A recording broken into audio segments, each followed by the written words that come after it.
제40장.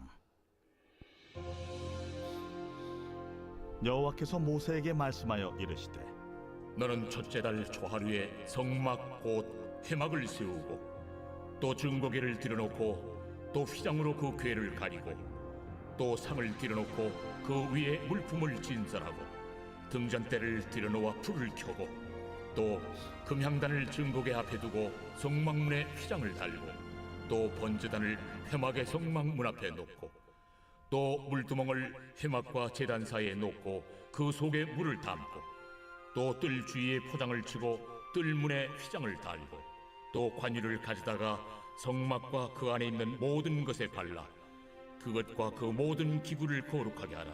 그것이 거룩하니라. 너는 또 번제단과 그 모든 기구에 발라 그 안을 거룩하게 하라. 그 제단이 지극히 거룩하니라.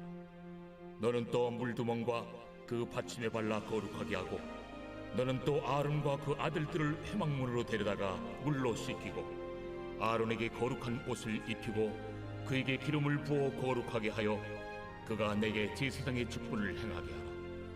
너는 또 그 아들들을 데려다가 그들에게 겉옷을 입히고 그 아버지에게 기름을 부음같이 그들에게도 부어서 그들이 내게 제사장의 직분을 행하게 하라. 그들이 기름 부음을 받았은즉 대대로 영영이 제사장이 되리라. 모세가 그같이 행하되 곧 여호와께서 자기에게 명령하신 대로 다 행하였더라. 둘째 해 첫째 달 곧 그 달 초하루에 성막을 세우니라. 모세가 성막을 세우되 그 받침들을 놓고 그 널판들을 세우고 그 띠를 띄우고 그 기둥들을 세우고 또 성막 위에 막을 펴고 그 위에 덮개를 덮으니 여호와께서 모세에게 명령하신 대로 되니라. 그는 또 증거판을 궤 속에 넣고 채를 궤에 꿰고 속죄소를 궤 위에 두고 또 그 궤를 성막에 들여놓고 가리개 휘장을 늘어뜨려 그 증거궤를 가리니 여호와께서 모세에게 명령하신 대로 되니라. 그는 또 회막 안 곧 성막 북쪽으로 휘장 밖에 상을 놓고 또 여호와 앞 그 상 위에 떡을 진설하니 여호와께서 모세에게 명령하신 대로 되니라. 그는 또 회막 안 곧 성막 남쪽에 등잔대를 놓아 상과 마주하게 하고 또 여호와 앞에 등잔대에 불을 켜니 여호와께서 모세에게 명령하신 대로 되니라. 그가 또 금향단을 회막 안 휘장 앞에 두고 그 위에 향기로운 향을 사르니 여호와께서 모세에게 명령하신 대로 되니라. 그는 또 성막문에 휘장을 달고 또 회막의 성막문 앞에 번제단을 두고 번제와 소제를 그 위에 드리니 여호와께서 모세에게 명령하신 대로 되니라. 그는 또 물두멍을 회막과 제단 사이에 두고 거기 씻을 물을 담으니라. 모세와 아론과 그 아들들이 거기서 수족을 씻되 그들이 회막에 들어갈 때와 제단에 가까이 갈 때에 씻었으니 여호와께서 모세에게 명령하신 대로 되니라. 그는 또 성막과 제단 주위 뜰에 포장을 치고 뜰문에 휘장을 다니라. 모세가 이같이 역사를 마치니 구름이 회막에 덮이고 여호와의 영광이 성막에 충만하매 모세가 회막에 들어갈 수 없었으니 이는 구름이 회막 위에 덮이고 여호와의 영광이 성막에 충만함이었으며 구름이 성막 위에서 떠오를 때에는 이스라엘 자손이 그 모든 행진하는 길에 앞으로 나아갔고 구름이 떠오르지 않을 때에는 떠오르는 날까지 나아가지 아니하였으며 낮에는 여호와의 구름이 성막 위에 있고 밤에는 불이 그 구름 가운데에 있음을 이스라엘의 온 족속이 그 모든 행진하는 길에서 그들의 눈으로 보았더라. 아멘.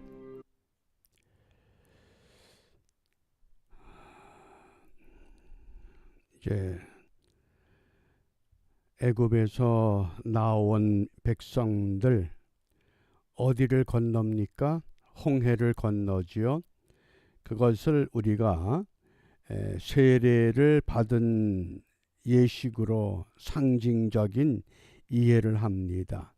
그러니까 세례를 받고 약속의 땅으로 가기 위해서 모든 민족이 광야 생활을 합니다. 그런데 광야 생활하는 동안 낮에는 구름 기둥이, 밤에는 불 기둥이. 우리는 그동안에 수많은 성경 공부 설교를 통해서 하나님이 구름 기둥과 불 기둥으로 인도하셨다, 이렇게 듣고 배웠고 가르쳤습니다. 그런데 이스라엘 성막학교에서는 구름 기둥은 이스라엘 백성을 인도하시고 불 기둥은 이스라엘 백성을 보호하시고, 요 개념의 차이가 있음을 우리가 기억해 주시기 바랍니다. 왜냐하면 사막지대니까 구름이 있어야 그 사막의 뜨거움을 이길 수가 있습니다. 그런데 불기둥이 인도하면 뜨거운데 더 뜨거운 게 내리쪼여서 더 견디기가 어렵다고 합니다. 그래서 불기둥은 밤에 모든 백성들이 쉬고자 할 때 그 갑자기 낮과 밤의 기온차가 심하기 때문에 감기에 걸리지 않도록 불기둥이 따뜻하게 보온 효과를 주는, 그래서 구름기둥은 백성을 인도하시고 불기둥은 백성을 보호하시고, 이것이 정확한 의미라고 하는 것 우리가 기억을 하면서, 이제 오늘 성막을 세우라, 언제 세우느냐, 17절 말씀을 우리가 읽기 전에 성막에 대한 그림 3개를 우리가 함께 나누고자 합니다. 이 첫 번째 성막, 이것은 꼭 기억하시기 바랍니다. 성막은 예수 그리스도를 상징한다. 예수님과 같은 형상의 모습, 예수 그리스도를 상징한다. 어떻게 상징이 되느냐? 성막은, 그 성막의 문을 들어가면서 예수님을 만나야 된다. 그리고 번제단에 거치면서 예수를 만났으면 예수님 앞에 모든 죄를 해결해야 된다. 그리고 물두멍에서 성령을 받아야 된다. 그 다음에 성소에 들어가게 되면 떡상이 있는데, 떡상은 생명의 말씀을 받아야 되고, 등잔 때는 세상의 빛으로 살아야 되고, 그러면 지성소에 들어가서 거룩하신 하나님을 만날 수 있다. 여기 그 물두멍, 그 떡상 등잔대에 들어가기 전에 분향단이 빠졌군요. 분향단은 뭡니까? 기도라고 하는 것. 그래서 성령을 받고 하나님 앞에 기도할 때 우리가 생명의 말씀, 힘을 얻어서 세상에 빛된 삶을 살고, 그 삶이 결국은 거룩하신 하나님을 만나게 된다. 이 성막에 대한 그 과정을 잘 기억해 주시길 바랍니다. 이런 그 과정을 우리가 기억하면서, 그러면 이 성막을 언제 세우라고 말씀하셨나? 17절 말씀입니다. 둘째 해. 이 둘째 해라고 하는 것은 애굽에서 나오는 때가 첫째 해가 됐죠. 그리고 둘째 해, 그러면 애굽에서 나와서 광야 생활이 1년이 지난 해, 둘째 해, 첫째 달, 곧 그 달 초 하루에. 그러니 광야에서 나와서 1년 동안 그 광야 생활도 고달픈데 성막을 만들고 1년 동안 성막을 만들었다는 과정 아니겠어요?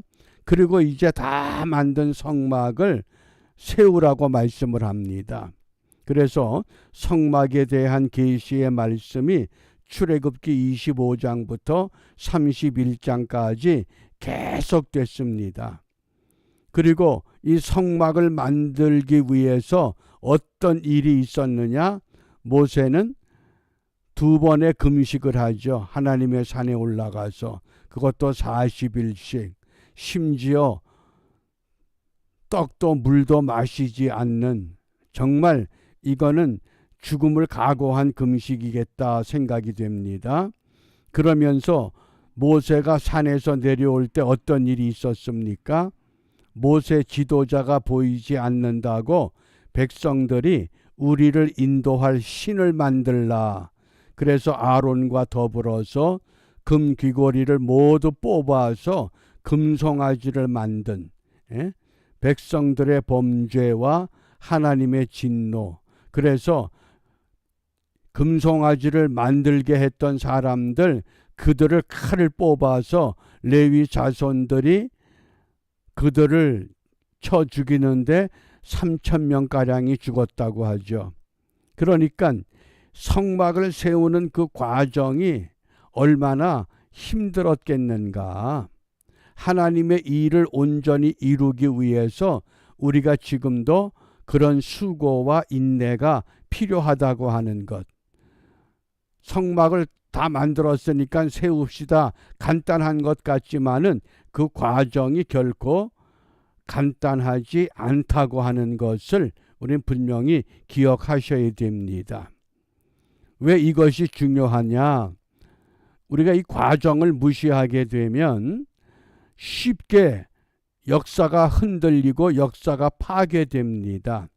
최근에 미국 인디애나주의 이스턴 하이스쿨이라고 하는 고등학교에 한 고등학생이 자기 차에다가 미국 성조기를 달고 학교에 등교했다고 합니다.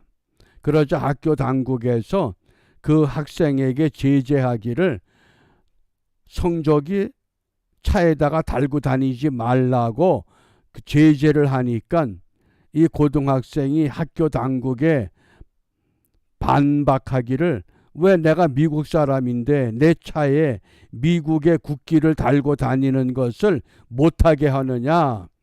그리고 항의를 했더니 모든 학생들이 전부 자기 차에 성조기를 달고 통학을 시작하더랍니다. 무슨 얘기입니까? 미국이라고 하는 이 나라가 어떻게 시작이 됐는데 청교도의 신앙이라고 하는 것도 머지않아 교회가 문을 닫을 수 있는 그런 상황이, 이런 상태가 되면 우리에게 닥쳐올 수 있다고 하는 예고편과 같습니다. 그러자 그 지역에 있는 어느 유명한 디자인 회사에서 그 학생의 차에다가 아예 그냥 미국 성조기를 디자인을 해서 차량을 성조기로 도색해 가지고 차량을 선물했다고 합니다. 그러니까 그 차를 타고 다니는데 모든 동조하는 사람들이, 왜? 미국은 우리의 이 성조기가 우리의 국가의 상징이다. 성막은 뭡니까? 광야 백성들의 하나님이 우리와 함께하는 하나님의 임재의 상징이라고 하는 것을 지금 우리가 기억해야 됩니다. 코로나 때문에 모이지 못한다. 앞으로 또 어떤 전염병 때문에 교회 모이지 못한다. 이런 일들이 우리 앞에 수도 없이 닥쳐올 수 있습니다. 그런 때에 분명히 성막은 세워야 된다. 이것을 세우기 위해서는 어떤 금식도 필요하고 어떤 잘못에 의한 하나님의 징계도 받아야 되고, 그것을 이루기 위한 수고와 인내가 반드시 필요하다고 하는 것. 그래서 성막을 세우고 제일 안쪽에부터, 증거궤부터 이제 자리를 잡습니다. 증거궤, 그 다음에 성소에 나와서 등대와 떡상, 그리고 성소 밖에 분향단, 또 물두멍, 번제단, 이렇게 차례차례 성막을 다 세우고 기구들을, 성구들을 다 안치한 다음에 어떤 일을 했습니까? 관유를 바르라고 합니다. 9절 말씀입니다. 9절. 우리 9절 말씀에 보면 또 관유를 가져다가 성막과 그 안에 있는 모든 것에 발라 그것과 그 모든 기구를 거룩하게 하라. 그것이 거룩하리라. 이 관유라고 하는 이 특유한 기름을 예비하고 그 관유에 대한 그 만드는 제조 과정, 제조법은 출애굽기 30장 24절 25절에 소개가 됐습니다. 그러니까 거룩한 이 기름을 발라서 모든 기구들을 지혜롭게 만들었고 하나님의 규격에 따라서 제작이 됐지만 그것으로 끝난 것이 아니라 기름을 발랐다고 하는 것, 이것은 특별한 기구다. 이건 특별한 용도로 특별한 목적으로만 사용해야 한다. 그래서 모든 기구들에게 관유를 발라서 거룩하게 만들었습니다. 그러면 오늘 우리는 어떤 기름을 발라야 됩니까? 그것이 곧 보혜사 성령이 우리에게 임재해서 우리 한 사람 한 사람 하나님이 기름을 부어주시면 그 성령의 기름에 의해서 우리 모두가 다 거룩한 하나님의 백성으로 인침을 받고 그 거룩한 용도로만 우리가 살아가야 된다고 하는 것을 교훈합니다. 그러므로 성막이 무엇을 우리에게 의미하느냐? 이 성막이라고 하는 것 크게 5가지로 정리를 해봅니다. 첫째, 하나님이 그 백성 중에 함께 하신다. 임마누엘 신앙이 되겠죠. 그래서 성막을 중심으로 동서남북에 3지파씩 각 지파들이 진을 치고 구름기둥이 떠올라서 움직일 때는 모든 진을 거두고 구름기둥을 따라서 이동하고, 그러면서 성막을 몇 번 옮겼느냐? 민수기의 말씀을 보면 42번 옮긴 것으로 그 자취가 우리에게 소개됩니다. 무려 40년 동안 42번이니까 1년에 한 번씩은 이동했다고 하는 것 좀 우리가 이해할 수 있습니다. 그 42번이라고 하는 것, 이제 우리가 성막을 공부할 때 좀 더 구체적으로 그 42번의 의미까지도 우리가 소개가 될 것입니다. 그 다음에 두 번째, 그 성막에서 하나님을 만날 수 있는 장소가 된다. 그 백성을 만난다. 왜? 증거궤에서, 지성소의 증거궤, 내가 거기서 너희들을 만나게 될 것이다. 그래서 그것이 광야 백성들의 증거 장막이다. 구름기둥이 인도함을, 불기둥이 돌봄을, 그래서 구름기둥과 불기둥으로 보호하시는 광야의 생활의 증거, 신발이 40년 동안 헤어지질 않고 옷이 40년 동안 때도 안 타고 먼지도 안 묻고 냄새도 안 나고, 어떻게 그런 것이 가능하냐? 그게 증거, 그 장막을 통해서 확실히 모든 백성들이 함께 경험할 수 있었다고 하는 교훈입니다. 그 다음에 네 번째가 은총의 집이라고 하는 겁니다. 무엇 때문에? 속죄를 이룰 수 있는, 번제단에 죄를 지은 사람이 내가 대신 죽어야 되겠지만은 나를 대신해서 내가 비둘기를 바칩니다. 양을 바칩니다. 염소를 바칩니다. 그때 그 제물에 누가 안수합니까? 제물을 가져온 죄를 지은 사람이 직접 안수하면 내 죄가 짐승에게 전가되고 이 짐승이 제물이 돼서 나를 대신해서 죽음으로 내가 용서를 받는 속죄의 은혜가 이루어지는 그 귀한 장소. 그래서 이 성막이 장차 신약에 나타날 우리 예수님을 통해서 보여지는 구원의 은혜의 청사진과 같다고 하겠습니다. 이런 성막을 오늘 출애굽 후에 두 번째 해 첫 번째 달에 이제 성막을 세우고, 그 성막을 세운 결과를 어떻게 말씀하셨습니까? 낮에는 여호와의 구름이 성막 위에 있고 밤에는 불이 그 구름 가운데 있었다. 더위는 식혀주고 추위는 따뜻하게 감싸주는 그런 은혜, 그것이 성막이라고 하는, 오늘 우리가 이 현대의 삶을 살아갈 때 때로는 고달프고 힘들고 때로는 지치고 상하고 괴로울 때 누가 우리를 덮어줍니까? 하나님의 영이 우리를 덮어주시고 우리를 이끌어주시는 그 믿음을 갖고 우리가 다시 한번 하나님의 인도하심과 보호하심을 확신하면서 오늘 해결받지 못한 문제, 내일 다시 해결할 수 있는 은혜와 기회를 주신다고 하는 것, 우리가 이것을 마음에 새기면서 그러면 우리가 무엇을 기도하겠느냐? 오늘 출애굽기의 마지막 38절 말씀을 세번역 성경으로 소개합니다.